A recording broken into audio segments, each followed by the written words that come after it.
Échéance fiscale du 30 avril relative au dépôt des déclarations et paiements du solde de l'impôt sur le bénéfice et profit, exercice fiscal 2023, revenu 2022. La majorité des opérateurs économiques, dont le minier, ne se sont pas présentés au guichet des différents ressorts de la Direction générale des impôts. L'administration fiscale congolaise va frapper conformément aux dispositions légales en la matière. Et puis, mission d'audit du fichier de la paye des agents et fonctionnaires de l'État. Les rapports de l'inspection générale des finances, IGF, fait froid dans le dos avec des révélations troublantes mettant à nu des organisations criminelles spécialisées dans le vol et les détournements de fonds publics sous couvert des fonctionnaires de l'État avec numéro matricule fallacieux. Conséquence, l'État congolais perd chaque mois un peu plus de 148 milliards de francs congolais. Les développements de ces titres et bien d'autres dans le corps de ces magazines Fiscalité et Développement dans une présentation signée Marlène Bassoussou Sessakomo.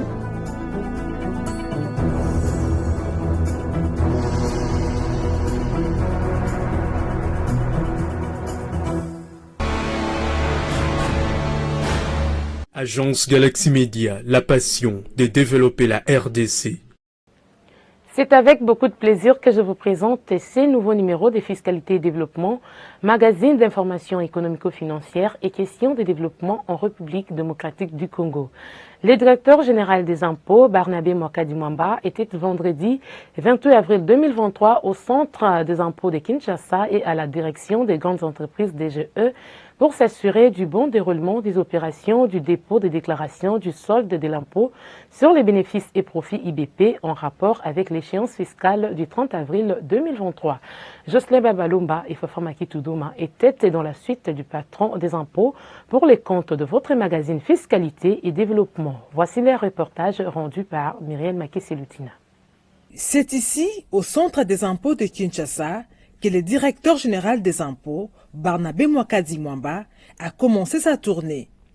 Question de se rendre compte personnellement de l'évolution des dépôts de déclaration du solde de l'impôt sur les bénéfices et profits IBP relatifs à l'échéance fiscale du 30 avril. Le patron de l'administration fiscale congolaise a terminé sa tournée dans la soirée à la direction des grandes entreprises de GE. Partout où il est passé, Barnabé Mwakadi-Mwamba a sensibilisé les différents contribuables à payer convenablement l'impôt afin de donner à l'État les moyens de faire sa politique. Lors de son passage au centre des impôts de Kinshasa et à la direction des grandes entreprises de GE, le directeur général des impôts a constaté avec beaucoup de regrets l'absence de plusieurs contribuables qui n'ont pas répondu présents à cette grande échéance fiscale, la plus importante d'un exercice budgétaire. La situation n'est pas tellement bonne. On a constaté que beaucoup de contribuables qui avaient annoncé, déclaré des bénéfices ou bien des gros bénéfices, on constate qu'ils n'ont pas réalisé ce qu'ils avaient déclaré. Ça nous inquiète un peu, mais à notre niveau, ce que nous avons perdu aujourd'hui, on va les récupérer demain. C'est ainsi que nous ne pouvons pas tarder. Dès le mois de mai, on va régulariser tous ceux-là qui n'ont pas bien déclaré. Et je pense avec l'appui de la hiérarchie, je pense que ce travail sera bien fait. Ils n'ont pas déclaré la réalité. La semaine prochaine, bien les mois prochains, on doit faire vite pour régulariser.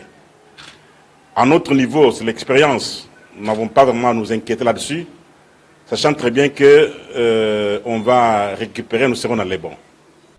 La Direction générale des impôts et tout son personnel sont déterminés d'atteindre voire dépasser les assignations budgétaires fixées par le Parlement à 13 586,9 milliards de francs congolais, soit une augmentation de 85,3% par rapport à l'exercice 2022.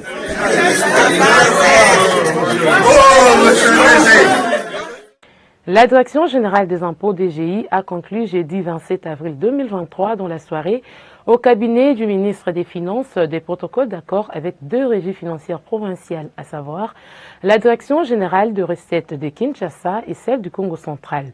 Ces 2 protocoles d'accord sont essentiellement consacrés à la mutualisation de la collecte de l'impôt sur les bénéfices et profits IBP, ainsi que de la patente auprès des micro-entreprises en vue d'une mobilisation plus accrue des recettes. Plus de précisions avec Priska Sekana Kinzondi et Céline Bumba Angelani. Jeudi 27 avril 2023, Barnabé Mwakadi Mwamba, directeur général des impôts, signe devant le ministre des Finances, Nicolas Serge Kazadi Kadima, un protocole d'accord avec la Direction générale des recettes de Kinshasa.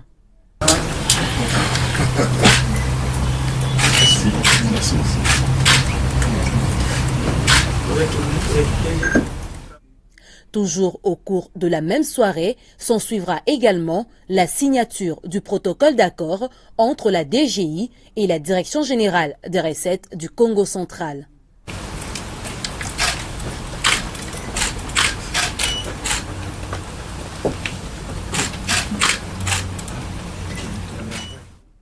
Ces 2 protocoles d'accord concernent la perception de la patente recouvrée par les régies provinciales des recettes et l'impôt sur le bénéfice et profit IBP recouvré par la DGI auprès de micro-entreprises dans l'objectif d'accroître davantage non seulement les niveaux de mobilisation des recettes, mais de s'acquitter surtout de ses obligations auprès d'un seul service de l'État.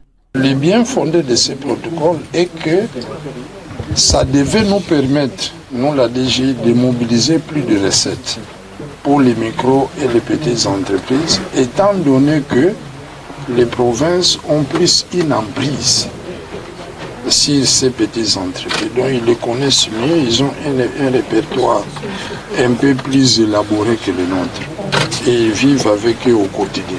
Alors nous espérons qu'en faisant des mariages avec eux, dans la mobilisation de cet impôt, nous pouvons bénéficier de leur répertoire qui est beaucoup plus important. En ce qui concerne la mutualisation de perception que nous ferons avec la DGI, nous avons catégorisé 2 types d'assujettis en ce qui nous concerne. On a les micro-entreprises et vraiment les petites entreprises. Donc pour ce qui concerne les petites entreprises, jusque-là, nous ne percevions que de la patente.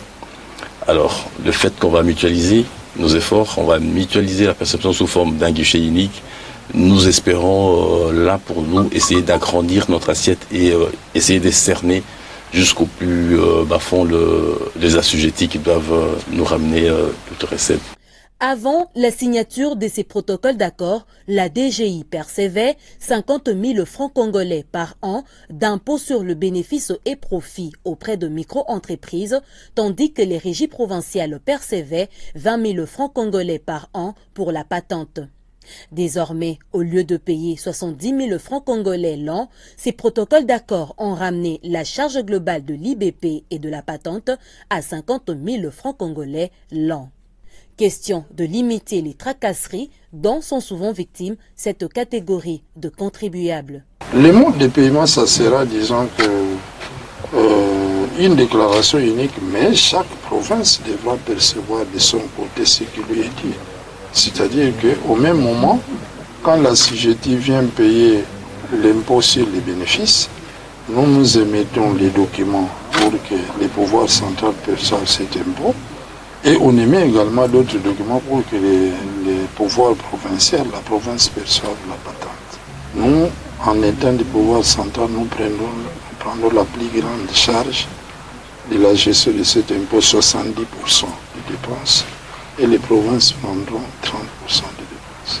Pour les micros, normalement, il est prévu qu'ils payent, la charge globale, c'est 50 000 francs.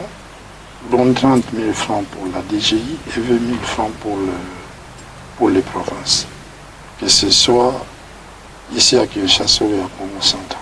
Pour le Congo central, on a élargi un peu plus ce protocole d'accord. Pour les entreprises de petite taille, ça sera pour nous 1% ou 2% du chiffre d'affaires selon les cas, plus une patente de 40 000 francs. Cette phase pilote du protocole d'accord relatif au recouvrement de l'impôt sur le bénéfice et profit et la patente recouvrée auprès de micro-entreprises ne concerne pour le moment que la province de Kinshasa et celle du Congo central avant de s'étendre dans l'ensemble des provinces de la République. La mutualisation de la perception de la patente et l'IBP ne s'est pas arrêtée qu'avec la DGI et les régies provinciales de recettes. La Direction générale de douane et axes DGDA, qui était aussi de la partie, a signé devant l'Argentine nationale un protocole d'accord avec la Direction générale de recettes du Congo central en vue d'intégrer la perception des taxes collectées aux postes frontaliers dans les guichets uniques avec les systèmes Sidonawold. Richard Mavoka, directeur général de la Direction générale de recettes du Congo central, a expliqué l'importance de ces protocoles d'accord au micro, encore une fois, de Presca Sekana Kinzonzi. S'agissant de la DGDA, le deuxième protocole d'accord que nous avons signé, c'est un protocole, ce sont des opérations liées aux postes frontaliers, les importations et les exportations. En ce qui nous concerne, la DGRKC, donc le Congo central, c'est une mutualisation qui nous servira parce que nous avons du mal, nous, au niveau du Congo central, d'appréhender certains assujettis qui vont vers l'exportation. Étant donné que nous ne sommes pas dans le cadre de l'ordre opérationnel au niveau de port, nous n'œuvrons pas au port. Nous avons estimé que c'était très important de pouvoir mutualiser nos efforts avec la DGDA, qui est la seule administration de recettes qui œuvre dans le poste frontalier dans les cadres de l'ordre opérationnel. Pour faciliter l'application de la note des services du 9 janvier 2023 relative à l'évaluation des douanes de véhicules automobiles usagés, la douane congolaise a tenu une réunion avec les déclarants en douane suite à la réforme qu'elle veut mettre en place pour contrôler la valeur de l'importation des véhicules automobiles usagés. C'était lundi 24 avril 2023 au siège même de l'institution. Pour le patron de la douane congolaise, Jean-Blandine Kawanda-Walwom, cette réforme est un appel au civisme fiscal qui démontre l'implication de tous. Myriel Makessi-Loutina et Céline Boumba Angelani pour plus de détails. Cette réforme du 9 janvier 2023 relative à l'évaluation en douane des véhicules automobiles usagés est un appel au civisme fiscal qui demande l'implication de tous à respecter les lois du pays plutôt que de s'inscrire dans l'enrichissement personnel, a relevé la directrice générale de douane congolaise, Jean-Blandine Kawanda-Walwom. Elle était face aux opérateurs économiques, aux commissionnaires en douane et à la corporation des déclarants en douane. Selon ces acteurs impliqués dans les procédures de dédouanement des marchandises, ces dispositions légales ne corroborent pas avec la réalité sur le terrain. D'où l'appel est lancé à la patronne de douane de surseoir un peu cette réforme, en rapport avec l'évaluation en douane des véhicules usagés importés. D'abord, il faut louer l'initiative de Madame le directeur général. Il y a un problème autour de la réforme sur l'évaluation de véhicules d'occasion. Ça a été vulgarisé comme on a dit, mais ce n'est pas en profondeur. Il y a des éléments essentiels qu'on pouvait expliquer pour qu'on comprenne, mais qui n'ont pas été bien communiqués. Et en plus, par rapport à l'idée même de la réforme, sur le terrain, on constate peut-être que l'application va un peu en contradiction avec ce qui a été initié. C'est ce qui est en bas de ça, mais la réforme en soi n'est pas mauvaise. Je pense que toutes les suggestions qui ont été faites, la direction de la DGDA prendra ça en considération. Surtout les vérificateurs qui sont terrain, ils doivent comprendre que la valeur fixée, ce n'est pas une valeur d'imposition. Et que quand quelqu'un vient avec sa facture, on doit comparer. Il y a beaucoup de circonstances d'achat.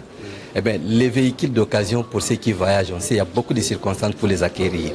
Donc, ça ne doit pas être identique. Donc, il faudrait que les vérificateurs sachent un peu concilier entre la valeur que l'importateur a donnée au déclarant et la valeur qui a été fixée dans les systèmes pour qu'on trouve un juste milieu qui ne peut pas froisser les gens, qu'on trouve comme si on est venu tuer un peu les droits des douanes qui procurent beaucoup de recettes aussi avec des valeurs des véhicules d'occasion. Depuis le mois de mars jusqu'au jour d'aujourd'hui, dans notre contrée, dans notre fief, il n'y a rien comme véhicule qui se déclare. Une voiture comme IST, Randi Dar es Salaam, de Japon jusqu'à Dar es Salaam, ça nous coûte au moins 3 000 ou 3 200 $. Les 3 200, quand vous entrez dans le système, de car value, directement à payer total liquidation, vous êtes à 2 200 $. Quelqu'un qui a acheté un véhicule à 3 200, il va payer 2 200 $. Vous voyez ce que ça donne? Donc les Congolais n'achèteront plus les véhicules. C'est une mauvaise méthode que nous sommes en train de s'y plier à ce qu'on puisse essayer un peu de solution à ça en attendant. Justement, la haute direction de douanes et Axis a organisé cette rencontre dans l'objectif d'expliquer à ses interlocuteurs les volets légaux de cette réforme et les facteurs qui ont concouru à cette fin. La finalité étant d'instaurer l'équité fiscale, de promouvoir la transparence et de favoriser l'amélioration du climat des affaires. Nous nous retrouvons ici suite à la réforme qui a été mise en place pour contrôler les valeurs à l'importation des véhicules usagers. C'est un appel au civisme fiscal. Ce que nous faisons, la réforme que nous menons, demande l'implication de tous, aussi bien les douaniers que nous sommes, que les opérateurs économiques partenaires congolais que vous êtes, à respecter les lois de votre pays, à aimer votre pays et à ne pas continuer à vous inscrire dans cette logique, ces pratiques que je peux estimer aujourd'hui d'un autre âge où on s'inscrit dans l'enrichissement personnel, dans les intérêts personnels, par amour pour notre pays que nous sommes en train de perdre. Duralex cède l'ex, dit-on. Il ne s'agit pas ici d'engager un bras de fer entre la DGDA et les secteurs privés, mais plutôt de renforcer la collaboration dans le strict respect des textes légaux et réglementaires, conformément aux vœux du gouvernement de la République. La douane congolaise, qui ne fait que respecter les instructions de la haute hiérarchie, ne peut rien face à la force de la loi. De retour à Kinshasa, une dizaine de cadres et agents membres de la cellule de gestion des projets et des marchés publics de la Direction générale de recettes administratives, judiciaires, domaniales et des participations de GERAD sortent d'une formation sur les procédures de passation des marchés publics. Ces assises de renforcement des capacités visent entre autres à booster la transparence dans la gestion des ressources financières. Notez que cette formation s'est déroulée au centre Béthanie et s'est clôturée vendredi 21 avril dernier au Sacré-Cœur dans la commune de la Gombe. Myriam Makessi-Lutina, Armen Goma nous en disent plus. Faire en sorte que les dépenses de la Direction générale des recettes administratives, judiciaires, domaniales et des participations de GERAD soient conformes à la loi sur les marchés publics en évitant les omissions, c'est l'objectif visé dans cette session de formation assurée par les experts de l'autorité de régulation des marchés publics ARAMP à l'intention des membres de la cellule de gestion des projets et de marchés publics de cette régie financière. Cette formation vient non seulement pour le renforcement des capacités de ces cadres et agents, mais aussi et surtout apporter la transparence dans la gestion des ressources financières. Cet engagement traduit votre volonté d'imposer la transparence et la bonne gouvernance dans la gestion de la commande publique au sein de la DGRAD. Pendant 10 jours, sans répit, vous vous êtes attelés avec intérêt et une assiduité remarquable à approfondir les rouages de la commande publique édictés par la loi de 2010 ainsi que ses textes d'application. Vous êtes aujourd'hui et désormais familier de ces différents instruments qui vous ouvriront sans nul doute de nouvelles perspectives dans la prise en charge quotidienne de vos tâches et responsabilités. À l'issue de cette formation, les participants ont salué l'initiative des autorités de la DGRAD pour l'organisation de cette formation et à l'ARMP pour avoir répondu favorablement à ces assises grâce à son appui technique et logistique. En effet, cette formation est venue renforcer les capacités que nous disposions déjà dans ce domaine des marchés publics et elle va nous permettre d'être dotés des compétences requises dans l'accomplissement de notre mission au sein de la cellule de gestion des projets des marchés publics de la DGRAD, notamment la maîtrise de toutes les procédures en cette matière, car il faut les relever, ce domaine est très délicat et nécessite la technicité en la matière. Disposant en son sein d'une cellule de gestion de projets et de marchés publics, la DGRAD veut respecter les normes relatives aux procédures nationales de passation de marchés publics. La DGRAD a pris l'option de ne pas travailler en dehors des normes sur la passation des marchés publics. C'est vrai, nous sommes un service de mobilisation des recettes, mais pour bien les mobiliser, nous avons des moyens qui nous permettent de nous équiper, de faire fonctionner la régie, la DGRAD donc, et que nous voulons que ces moyens mis en dépense soient faits conformément à la loi sur les marchés publics. Et c'est comme ça qu'à la DGRAD, nous avions, à notre arrivée, décidé déjà de créer une cellule de gestion et de passation de marchés conforme à la loi sur les marchés publics. Des brevets ont été remis aux membres de la cellule de gestion des projets et de marchés publics qui maîtrisent désormais les procédures de passation de marchés publics. Même exercice à la Cour des comptes où les cadres et agents membres de la cellule de gestion des projets et des marchés publics ont suivi une formation approfondie sur les procédures nationales de passation des marchés publics. Formation assurée par les experts de l'autorité de régulation des marchés publics. Didi Mavambu, Nombolo Pepe, reportage. 10 jours, soit du 17 au 28 avril 2023, ont suffi à ces cadres et agents, membres de la cellule de gestion des projets et des marchés publics de la Cour des comptes, pour acquérir des connaissances approfondies sur les procédures nationales de passation des marchés publics. Formation assurée par les experts de l'autorité de régulation des marchés publics, RMP. À côté du procureur général près la Cour des comptes, Salomon Diéché, le premier président de la Cour des comptes, Jimmy Munganga Ngwaka, a salué l'expertise de l'RMP qui a permis à cet organe supérieur de contrôle de gestion de fonds et deniers publics d'avoir aussi un personnel outillé sur les procédures nationales de passation des marchés publics. Nous sommes la Cour, nous avons comme mission de contrôler, n'est-ce pas, la gestion des finances publiques. Nous ne pouvons pas condamner les autres pour des choses que nous-mêmes ne sommes pas capables de faire. Voyez-vous? Donc nous devons prêcher par l'exemple.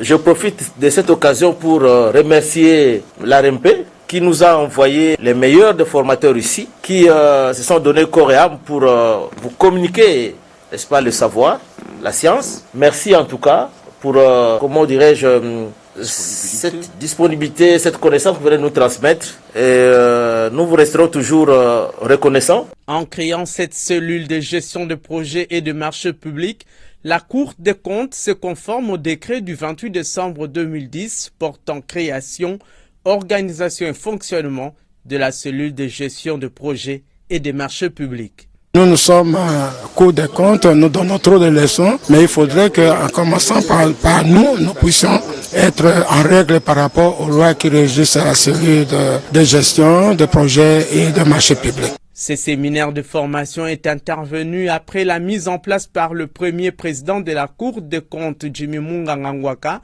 d'une cellule de gestion de projets et des marchés publics. C'était le 28 mars 2023. L'inspection générale des finances, IGF, a rendu public mercredi 26 avril 2023 le rapport de sa mission d'audit du fichier de la paie des agents et fonctionnaires de l'État en République démocratique du Congo. Cette présentation a été faite en présence des responsables de la paix des forces armées de la République démocratique du Congo FARDC, de la police nationale congolaise PNC, du service de contrôle et de la paix des enseignants CECOPE, ainsi que des secrétaires généraux de l'administration publique. Selon ces rapports, 145 604 agents payés disposent des numéros matricules incorrects, fantaisistes et fabriqués pour les besoins de la paie, et 53 328 agents sont porteurs à eux seuls plus d'un numéro matricule avec d'autres agents également payés. Les détails dans ce reportage de la cellule de communication de l'UGF. Un véritable travail de fourmi qui a pris une année et les secrets découverts font juste froid au dos. L'inspection générale des finances a rendu public les conclusions de sa mission d'audit du fichier de la paie des agents et fonctionnaires de l'État. C'était lors d'une réunion tenue ce jeudi 27 avril devant les responsables de la paie des différents services de l'État, notamment les forces armées de la République, la police nationale congolaise, le CECOPE et les secrétaires généraux de l'administration publique. De ce travail de titan abattu par l'IGF, il ressort des cas d'irrégularité graves. L'inspection générale des finances vient de constater les cas ci-après.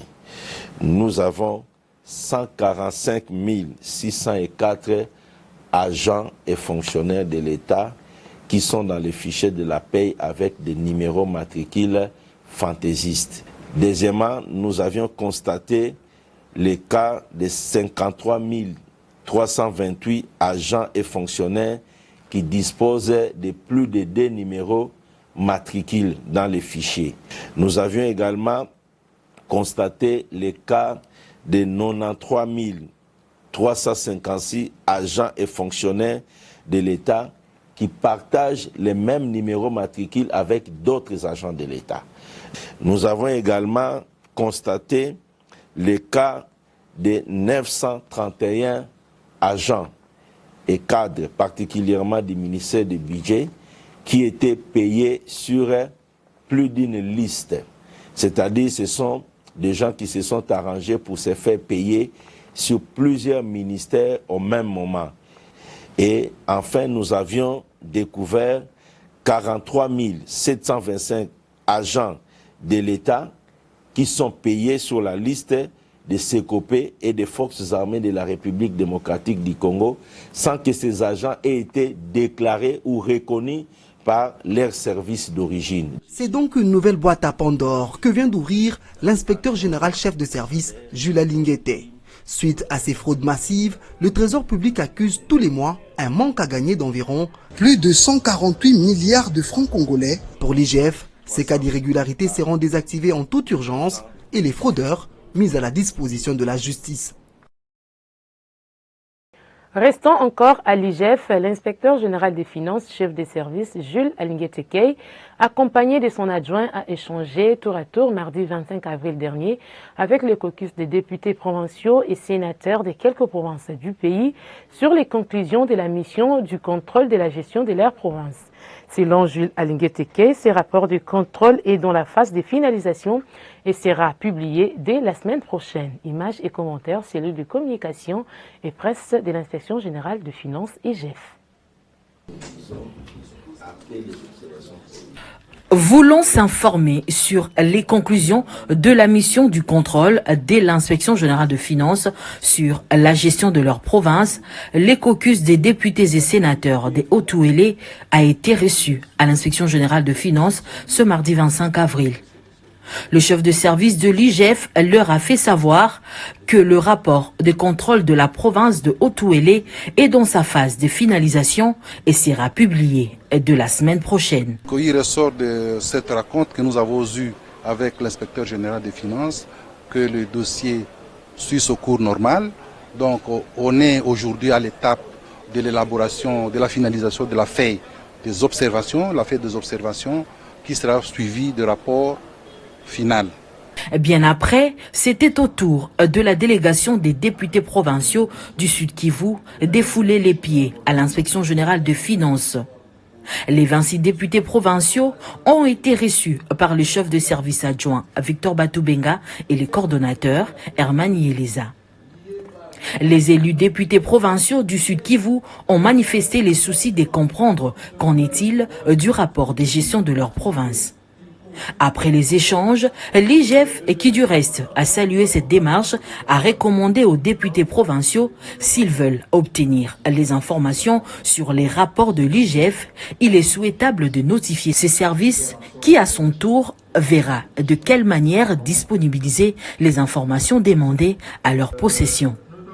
Visiblement, la journée du mardi 25 avril n'a pas été de tout repos à l'Inspection générale de finances.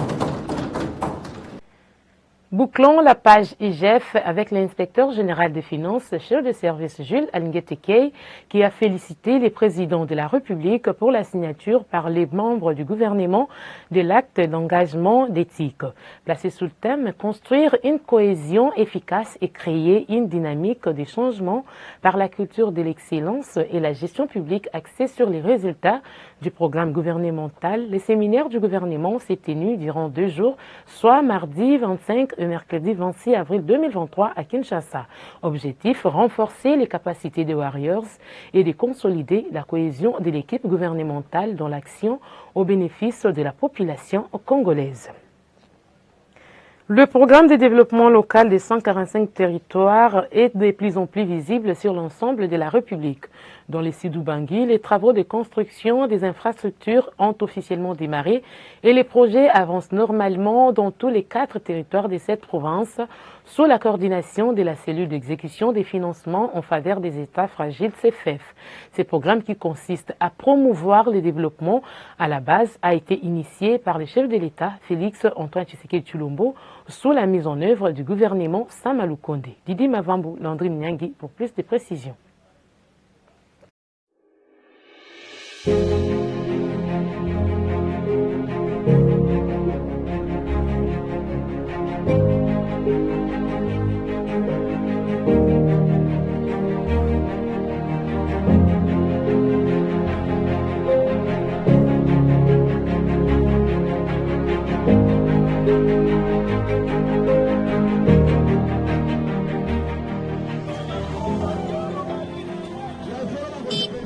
Bobito, territoire de Guémena, nous sommes dans la province du Sud-Ubangi et depuis le 15 avril 2023, le théâtre d'une série d'événements historiques.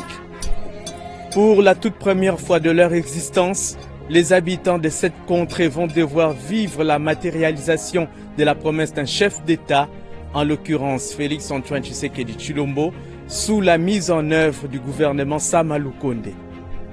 Le programme de développement local des 145 territoires sur l'ensemble du pays démarre avec faste dans les territoires de Guémena.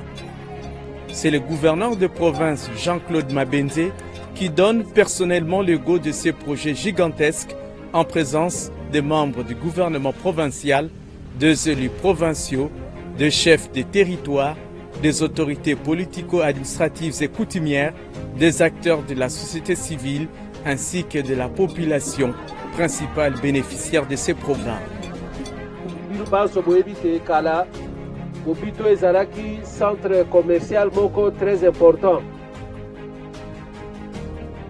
Memboka ebeba ndenge tofandi awa biso banso tozali na responsabilité ya kozongisa mboka ndenge ezalaka moto ya liboso nayokaki yango awa ate alobaki moto ya liboso depuis 1960 ya kozwa likanisi ya kozongisa mboka moke moke ndenge ezalaki ezali président de la République Félix Antoine Tshisekedi Tshilombo.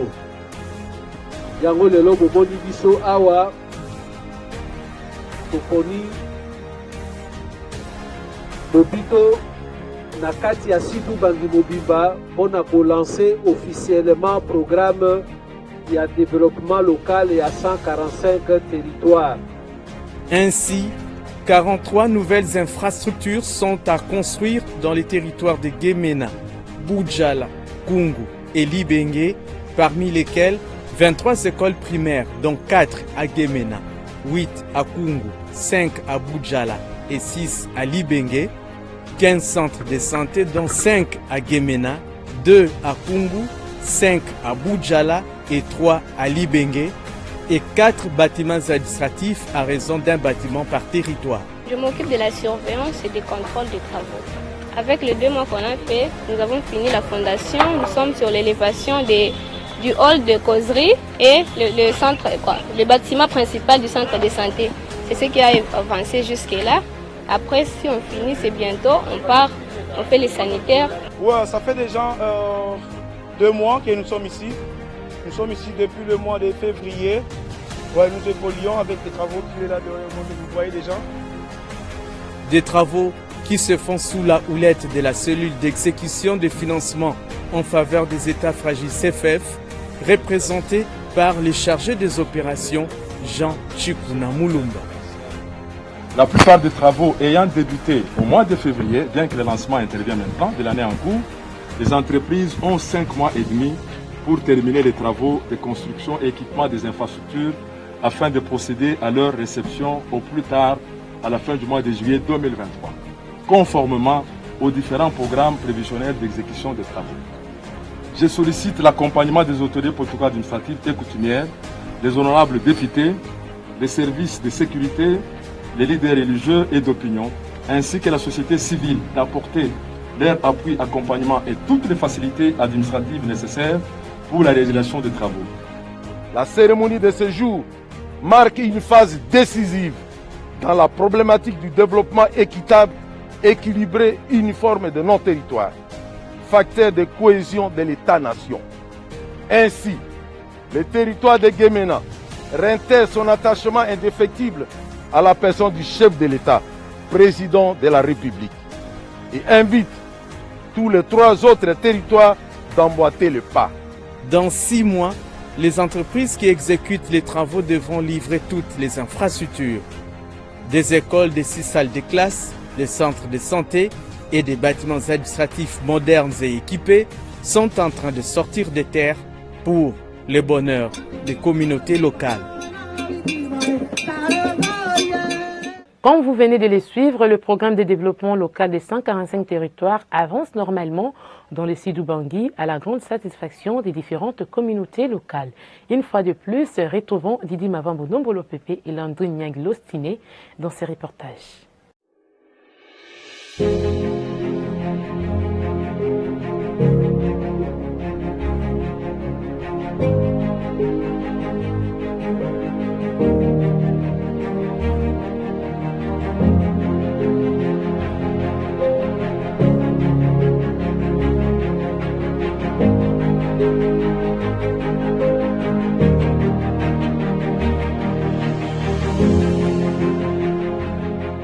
L'avènement du programme de développement local de 145 territoires dans la province du Sud-Bangui est vu comme une manne descendue du ciel.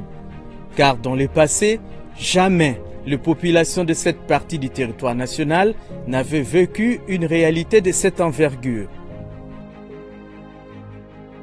L'accueil de ce projet qui consiste à promouvoir le développement à la base a été plus que chaleureux. Et les honneurs reviennent avant tout à l'initiateur de ce programme, le président de la République, Félix Antoine Tshisekedi Tshilombo. Banda mindele bakinda kaka bango nde bato batunga basala mwa makambo ya kitoko. Ba président baleka moto na kumakanisi oyo azalaki te. Tango président akanisi na biso pe asali makambo boye vraiment tosepeli mingi. Tosepeli mingi po yango ekolongola ba pauvreté oyo na mboka yango pe ekosala te bana na biso bana kofutela bango kilasi.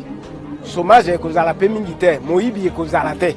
Tozotondo ende matondi mpona biloko oyo azosalela biso ako basebe kosala bongo mboka na biso ekende liboso. Oyo Félix asaleli biso tosepeli makasi mpenza, tozotondo ye matondi makasi. Monsieur le Président Félix Tshisekedi Tshilombo. En tout cas, nazana esengo makasi mpona moni te bana na biso bakoluka su ndele te, bakata su nzete te.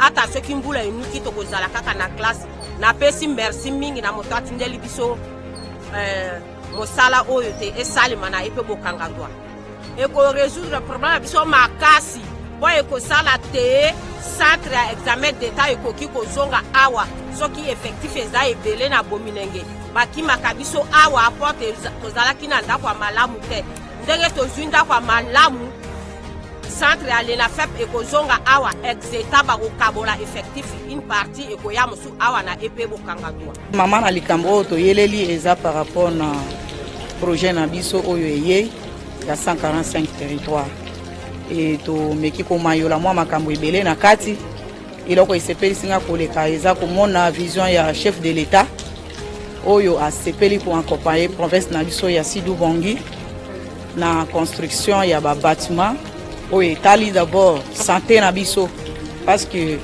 iloko oyo eleki santé ezate santé eza iloko liboso soki moto aza na bonne santé te misala na nyonso ekokufa wana eza isengo na nga na koleka et kobakisa lisusu mpona construction ya ba bâtiment scolaire ekosunga biso po ete ata ndimisaki gratuité nombre ya bana eyaki ebele e lokola tozalaki na difficulté ya ba bâtiment kotanga na bana ezalaki nyonso malamu te mais lokola construction eyei toyebi ke année prochaine bana na biso bakotanga na motindo malamu.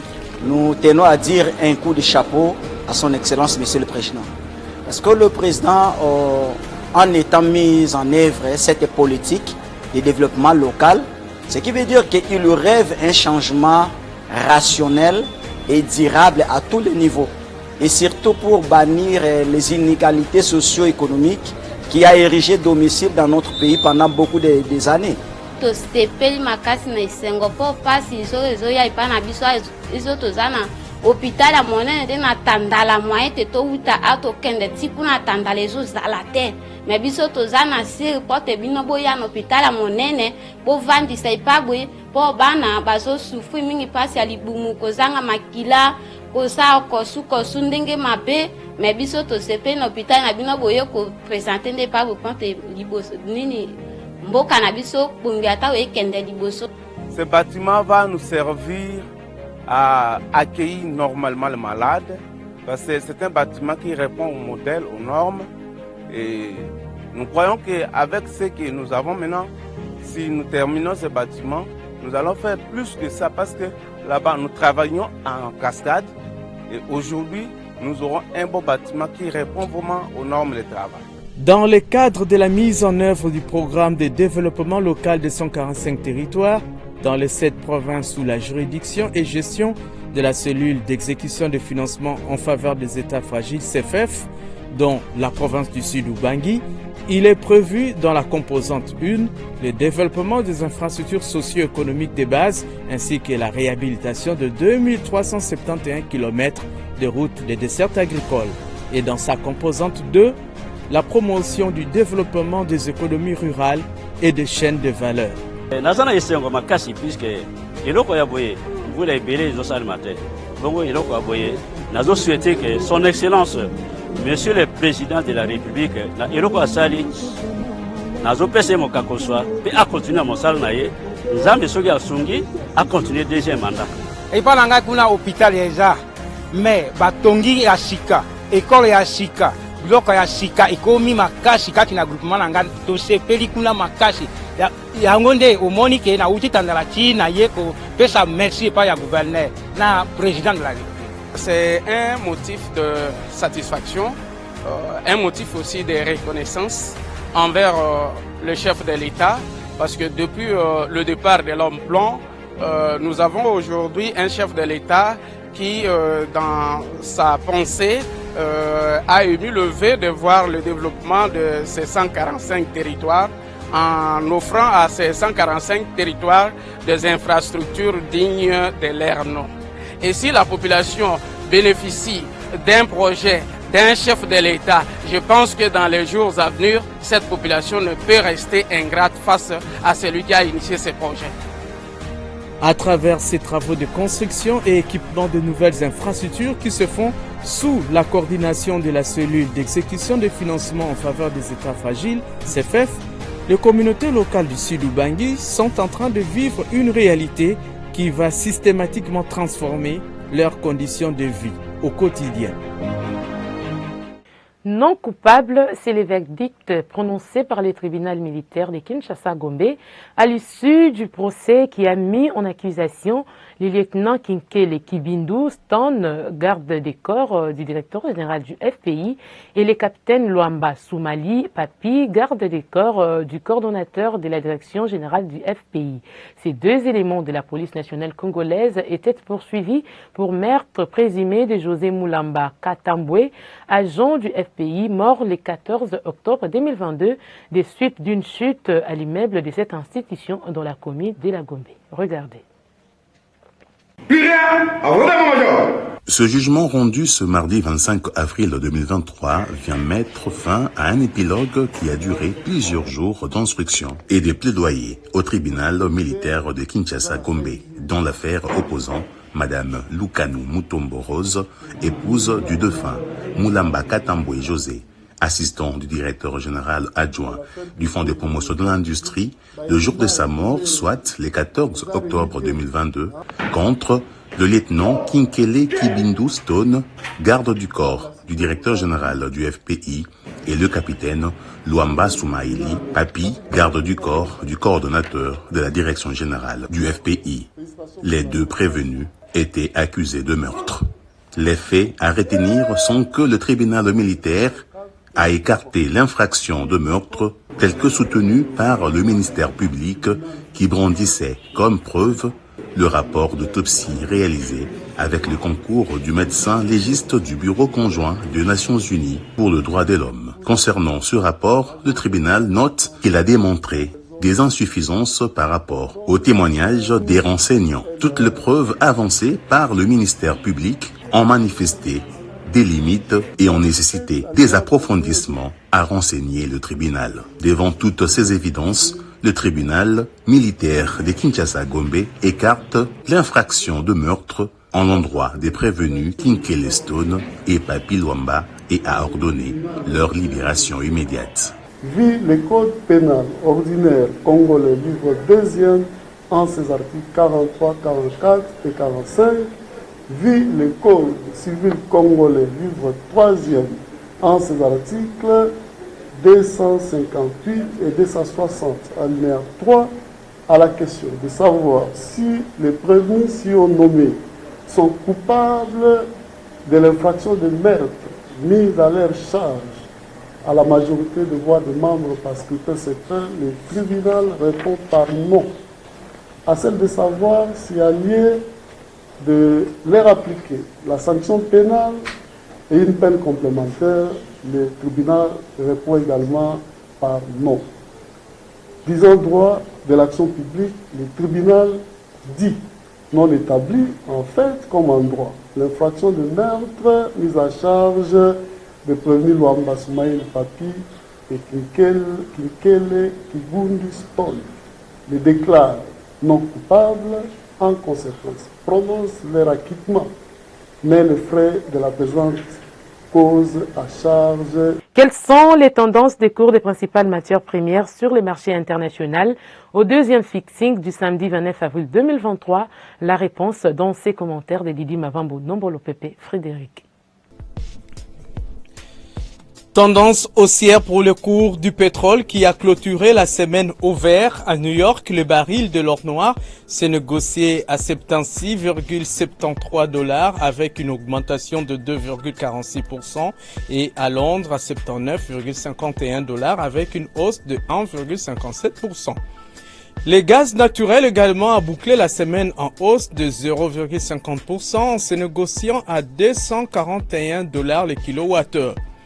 Baisse de 0,82% pour le prix de la tonne métrique du cuivre vendu à 8 465,10 $, alors que la tonne du cobalt a terminé la semaine en hausse de 0,04%, valant 34 505.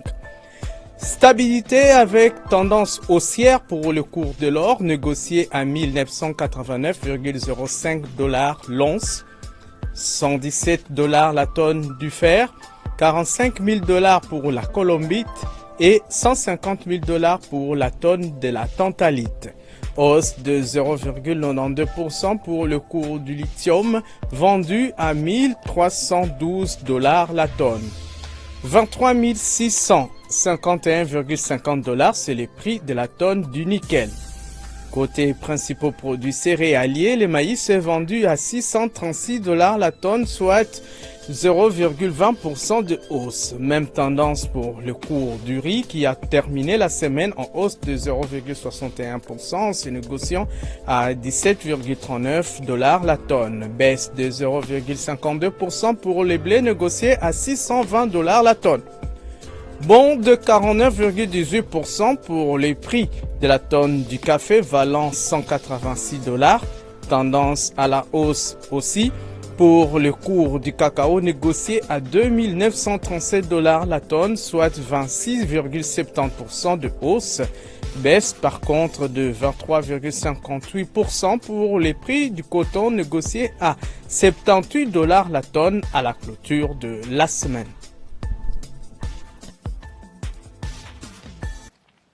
Le monde entier a célébré le 23 avril dernier la journée du livre et des droits d'auteur. À cette occasion, le Conseil de l'Ordre des avocats a décerné le prix de la littérature à Maître Rifin Louko Moussabao, avocat de la République et avocat conseil de l'agence Galaxy Media, auteur d'une dizaine d'ouvrages sur la jurisprudence de la République démocratique du Congo. C'était à la Cour d'appel de Kinshasa-Limité. Mesdames et messieurs, la grand-messe des finances publiques, fiscalité et développement est ainsi dite. Merci de l'avoir suivi sur l'ensemble du pays. Un coucou spécial à tous les enseignants de la RDC, particulièrement à ceux de la province de l'Équateur. À très bientôt, les programmes continuent sur votre chaîne.